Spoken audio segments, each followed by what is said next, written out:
ADA məktəbin şagirdi olaraq bizim məktəbimizdə iki kurikulum var. Birisi National Kurikulum, yerli din kurikulumu və digəri də IB Beynəlxalq Bakalavriyat kurikulumudur. ADA-da keçən Beynəlxalq Bakalavriyat kurikulumunun Azərbaycanın yerli kurikulumundan fərqi ondadır ki, bu kurikulumda əzbərdən çox əsasən uşaqlara düşünməyi öyrədirlər. Buna ən yaxşı nümunə onu göstərə bilərik. Məsələn, tarix dərsimiz. Bizdə tarix dərsində əzbər daha azdır, nəinki dinin kurikulumuna baxarkən.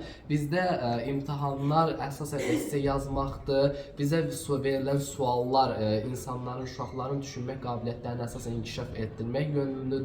Bundan əlavə olaraq keçilən fəndə, məsələn, biznes menecment fənnini uşaqların entrepreneur kimi düşünməyini məcbur edir. Bizim uşaqları biznesmen kimi yetişdirir və hətta fənnin qiymətləndirmək üçün istifadə olunan metodlardan birisi də uşaqlara biznes açmaqlarını tələb edir məktəb və bundan əlavə ümumiyyətlə IB kurikulumunda istifadə olunan təhsil metodu bizim təhsil metodumuza baxarkən çox fərqlidir.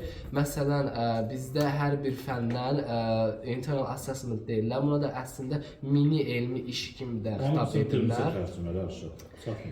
Internal assessment daxili qiymətləndirmədir və mini elmi iş deyirlər. Hər bir fəndən kiçik bir elmi iş yazılır. Kiçik deyildikdə isə harasa bir 2000 sözlük balaca elmi işlər yazırlar. Bu uşaqları o fənn üzrə daha da dərinə getməyə təşviq edir və bu prosesdə əsasən müəllimlər düzdür göstəricilik edirlər, amma burada əsasən işi uşaq görür, araşdırmanı, düşünməni, yazmanı uşaqlar edir. Bu da onların o araşdırma etmək qabiliyyətlərini gücləndirir. Bundan əlavə olaraq IB kurikulumunun əsas komponentlərindən birisi də extended essay, yəni genişlənmiş essedir. Bu açıq, yəni gerçək çaplı bir elmi işdir artıq. Hər hansı bir fəndən bir mövzunu uşaqlar, şagirdlər seçir və o mövzu haqqında çox dərinlərə enirlər və o mövzuya cavab tapmağa çalışırlar. Bu da uşaqların özləri fərdi araşdırma etmək qabiliyyətlərini inkişaf elətdirir və müəllimlər də onlara bu yolda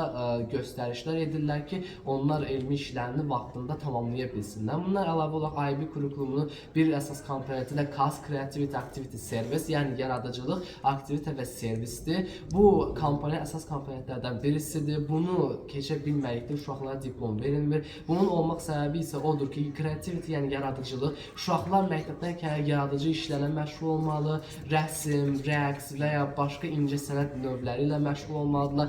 Activity, yəni idman, hər hansı bir idman növü ilə məşğul olmalıdırlar ki, onların fiziki sağlamlığı yerində olsun və məktəbi qurtardıqları zaman fiziki cəhətdən də güclü olsunlar. Servis isə cəmiyyətə onların göstərdiyi töhfələrdir. Bu könüllü işlərdən, məktəb tədbirlərində iştiraklardan tutmuş bir çox başqa şeylərə qədər gedir. Servis də onun üçündür ki, insanlarda, şagirdlərdə bir cəmiyyət düşüncəsi yansın, onlar cəmiyyətdə öz yerlərini başa düşsünlər və həm də ki, cəmiyyətə bir yardımları olsun deyə bu şagirdlərə gənc bir yaşdan artıq təşviq edilir.